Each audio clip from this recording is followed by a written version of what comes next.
ഭഗവാന് സമർപ്പിക്കുന്ന ഒരു മയിൽപ്പീലിത്തുണ്ട്. ശ്രീ ഗുരുവായൂരപ്പൻ.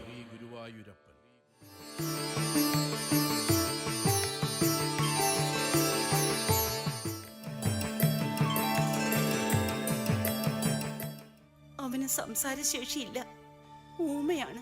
ആ ഡോക്ടർക്ക് പ്രത്യേകിച്ചൊരു വീടോ സ്ഥലമോ ഇല്ല. സർവവ്യാപിയാണ് അദ്ദേഹം. ഈ പ്രപഞ്ചം മുഴുവനും ആ ഡോക്ടർ നിറഞ്ഞു നിൽക്കുന്നു. സാക്ഷാൽ ശ്രീ ഗുരുവായൂരപ്പൻ. അങ്ങയുടെ വിലപ്പെട്ട ഉപദേശങ്ങളും വഴികാട്ടലും ഞങ്ങൾക്കെന്നും ഉണ്ടാവണം. ഉണ്ടാകും. 41-ാം ദിവസം യദുകൃഷ്ണൻ ഗുരുവായൂരപ്പ എന്ന് ഉറക്കെ വിളിച്ചിരിക്കും. എന്താ അച്ഛാ? നാം വർമാജിയുടെ കോലോത്തൊരു പൂജ കഴിക്കാൻ പോവാ.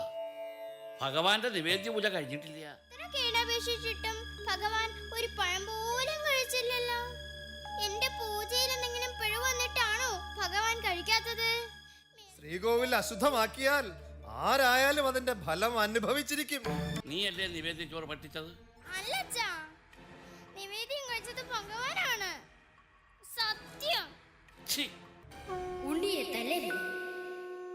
ഉണ്ണിയുടെ അപേക്ഷ പ്രകാരം നിവേദ്യം മുഴുവൻ ഭക്ഷിച്ചത് നാം തന്നെയാണ്. ശ്രീകോവിൽ അശുദ്ധി ഭവിച്ചിട്ടില്ലാത്തതിനാൽ ശുദ്ധികലശം ഒഴിവാക്കുന്നു. ഓം ശാന്തി ശാന്തി ശാന്തി. ഈ മരത്തെ മഞ്ജുളാൽ എന്നറിയപ്പെടുന്നു. മഞ്ജുളാൽ. എന്താ സ്വാമികളെ അങ്ങനെ പേര് വരാൻ കാരണം? തിരുമേനി, അടിയന്റെ അപേക്ഷ നിരസിക്കരുത്. ഈ മാല ഭഗവാന്റെ വിഗ്രഹത്തിൽ ചാർത്തിയില്ലെങ്കിൽ ഇച്ഛാഭംഗത്താൽ അടിയൻ തകർന്നു പോകും തിരുമേനി. ഭഗവാനെ, പാലാഴിവാസ, കാരുണ്യ സിന്ധു, ജഗദീശ്വര, എന്തേ ഇങ്ങനെ സംഭവിക്കാൻ? അടിയന്റെ മാല ചാർത്തിയ ചൈതന്യ വിഗ്രഹം കണ്ടു വണങ്ങാൻ ഇന്ന് അടിയന് കഴിഞ്ഞില്ലല്ലോ ഭഗവാനെ. അടിയനെ പരീക്ഷിക്കുകയാണോ? പൂന്താനം തിരുമേനിയായ അങ്ങ് മഹാജ്ഞാനിയല്ലേ, അടിയൻ എന്താ വേണ്ടത്? മഞ്ജുളെ, ഭഗവാന്റെ ചരിത്രമൊക്കെ നന്നായി അറിയുന്നവളല്ലേ കുട്ടി? വിഗ്രഹത്തിൽ മാത്രമല്ല, ഈ പ്രപഞ്ചം മുഴുവനും ഭഗവാന്റെ ചൈതന്യം നിറഞ്ഞു നിൽക്കുന്നു.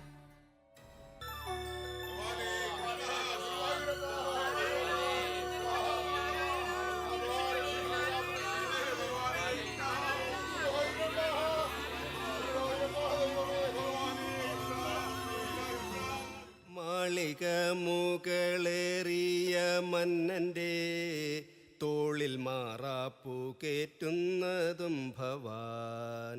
കൃഷ്ണ കൃഷ്ണ മുകുന്ദ ജനാർദ്ദന, കൃഷ്ണ ഗോവിന്ദ നാരായണ ഹരേ. അതാണ് നാരായണീയം. നാരായണീയ രചന തീർന്നു. ഭട്ടതിരിപ്പാടിന്റെ വാതരോഗം പൂർണ്ണമായും ശമിച്ചു. വേണ്ട, നമ്മുടെ വൈദ്യൻ ശ്രീലകത്താണ്. ആ വൈദ്യന് മാത്രമേ നമ്മെ രക്ഷിക്കാൻ കഴിയൂ. നമ്മെ ശ്രീകോവിലിന് മുന്നിലേക്ക് നയിക്കുക. ഗുരുവായൂരപ്പ. ഹേ ഭട്ടതിരിപ്പാടേ, അങ്ങയുടെ വിഭക്തിയേക്കാൾ നമുക്കിഷ്ടം പൂന്താനത്തിന്റെ ഭക്തിയാണെന്ന്. ആ സാധുവൃത്തിന്റെ ദുഃഖവും ഇച്ഛാഭംഗവും അകറ്റുക.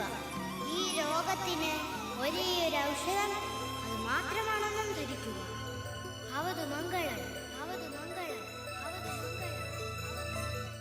ജ്ഞാനപ്പാനയിൽ അങ്ങ് പറയുന്നു, കൂടിയല്ല പിറക്കുന്ന നേരത്തും കൂടിയല്ല മരിക്കുന്ന നേരത്തും മധ്യേ ഇങ്ങനെ കാണുന്ന നേരത്ത് മത്സരിക്കുന്നതെന്തിനു നാം വൃഥ. എന്താ നാം ചൊല്ലിയത് ശരിയല്ലേ പൂന്താനം?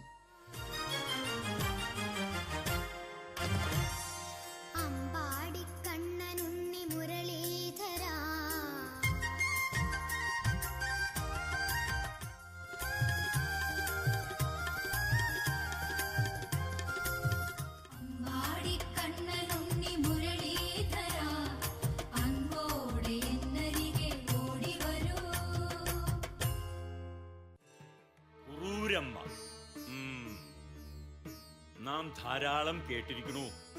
സർവവും ഗുരുവായൂരപ്പനിൽ സമർപ്പിച്ചു കഴിയുന്ന ഒരു സ്വാധിയാണല്ലേ ജാനകിയുടെ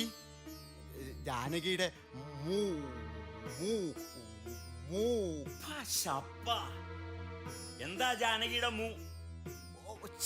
മുഖശ്രീ അപാരാണ്. ഓ ശരിയാണല്ലോ, നാം അതിനെക്കുറിച്ച് ചിന്തിച്ചില്ല ചെമ്മങ്ങാടൻ. മാത്രവുമല്ല, കരപ്രമാണിയും ധനാഢ്യനുമായ ഈ ചെമ്മങ്ങാട്ടു ഭട്ടതിരി എവിടെ? പടകിഴവിയും ദരിദ്രയുമായ കുറൂരമ്മ എവിടെ? പൂജ ചെയ്യുന്നത് സാക്ഷാൽ വില്വമംഗലം സ്വാമിയാരാ. വില്വമംഗലം സ്വാമിയാരോ? അദ്ദേഹം ഇന്ന് എന്റെ ഇല്ലത്ത് പൂജയ്ക്ക് വരാന്ന് സമ്മതിച്ചതാണല്ലോ. പൂജയ്ക്ക് വേണ്ട സാമഗ്രികളൊക്കെ വാങ്ങുകയും ചെയ്തിരിക്കണു. ദേ കിഴവി, വില്വമംഗലം പൂജയ്ക്ക് വരുമെന്ന് വെറുതെ സ്വപ്നം കാണാനേ കഴിയൂ. വരില്ല. വാങ്ങിയ പൂജാ സാമഗ്രികളൊക്കെ വാഴക്കുഴിയിൽ തട്ടിക്കോളട്ടോ. ഞാൻ മേലയുടെ തുണ്ണിയാണ്. ഇന്ന് വില്വമംഗലം സ്വാമികൾ ഇവിടെ പൂജയ്ക്ക് വരികയല്ലേ? പൂജയ്ക്കൊരുക്കാനും ഭക്ഷണം വിളമ്പാനും ഇവിടെ ഒരു ഉണ്ണി വേണ്ടേ മുത്തശ്ശി? അതിനാ ഞാൻ വന്നത്. വില്വമംഗലം ഇവിടെ പൂജയ്ക്ക് വരുമെന്ന് ഇവൻ എങ്ങനെ അറിയാം? കൃഷ്ണ, 25 ദിവസമായിട്ടും ഗുരുവായൂരപ്പൻ നിനക്ക് ശബ്ദം തന്നില്ലേ? എന്തേ ഇങ്ങനെ പരീക്ഷിക്കുന്നു? കഴിഞ്ഞ ജന്മം അത്ര വലിയ പാപം ചെയ്തവനാണോ നീ? കൃ, കൃ, കൃ, കൃ. ഹരശംഭോ ശിവശംഭോ ജയശംഭോ ജയശംഭോ. ഭേഷ് ഭേഷ്. കംസചക്രവർത്തിയായ നമ്മുടെ സോദരീ വിവാഹ ചടങ്ങ് ദേശീയോത്സവമായി മധുരാവാസികൾ കൊണ്ടാടുമ്പോൾ അതിന് തികച്ചുമിണങ്ങുന്ന ചേതോഹരമായ നൃത്തവിരുന്ന് തന്നെയാണ് നിങ്ങൾ കാഴ്ചവെച്ചത്. ധന്യാത്മാവേ, അങ്ങയുടെ സോദരിയായി പിറന്നതിൽ ദേവകിയുടെ മനം അഭിമാനപൂരിതമായ നിമിഷമാണിത്. എന്ത്? പ്രാണന് തുല്യം സ്നേഹിക്കുന്ന ദേവകിയുടെ 8ാമത്തെ പുത്രൻ കംസന്റെ അന്തകനോ? ഇവളെ ഞാൻ കൊല്ലുന്നു. അരുത് മഹാരാജൻ, അരുത്.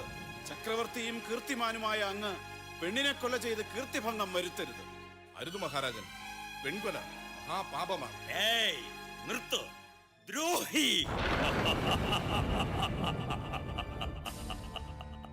നിർത്തണം മഹാരാജൻ, ക്രൂരത നിർത്തൂ. വലിയൊരു വട്ടശില നാം കരുതി വെക്കുന്നുണ്ട്. 8 കുഞ്ഞുങ്ങളെയും കൊണ്ടുവന്ന് സത്യം പാലിച്ചിരിക്കണം. 8 മാംസപിണ്ഡങ്ങളെയും വട്ടശിലയിൽ തല്ലി തലച്ചോറ് ചിതറിപ്പിച്ചിരിക്കും കംസൻ.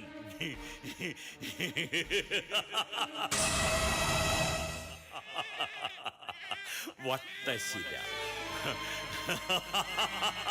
വട്ടശില. ഐരാവതത്തെ മുഷ്ടിപ്രയോഗത്താൽ നിലംപതിപ്പിച്ചവൻ, കുവലയാപീഠമെന്ന അജയ്യനായ മത്തഗജത്തെ കൊമ്പുകുത്തിച്ചവനാണ് കംസൻ. നിർത്തൂ! ആരാണ് നീ? അങ്ങ് പ്രതീക്ഷിക്കുന്ന കുട്ടി തന്നെ, വൃന്ദാവനത്തിലെ കുട്ടി കണ്ണൻ. നിങ്ങൾക്ക് വധിക്കാൻ കഴിയാത്ത 8ാമത്തെ പുത്രനായ എന്നെയും തല്ലിത്തകർക്കാൻ കാത്തു നിൽക്കുകയാണോ? മറുപടി പറയൂ, മറുപടി പറയൂ രക്തദാഹിയായ കാട്ടാള ഭൂപതേ.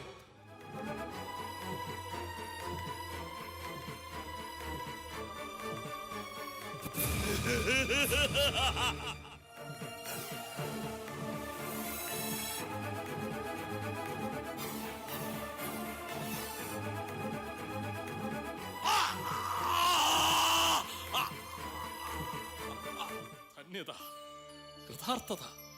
ഒരു പിഞ്ചു ബാലന് ഭഗവാൻ ശബ്ദം കൊടുക്കുവാൻ ഈ ഉള്ളവനൊരു നിമിത്തമായല്ലോ എന്ന ആത്മനിർവൃതി. ഈ നാടകത്തിന്റെ വിജയത്തിനായി ഞങ്ങളോടൊപ്പം സഹകരിച്ച നിങ്ങൾക്കേവർക്കും ക്രോയിഡൻ ഡ്രാമ തിയേറ്റേഴ്സിന്റെ നന്ദി.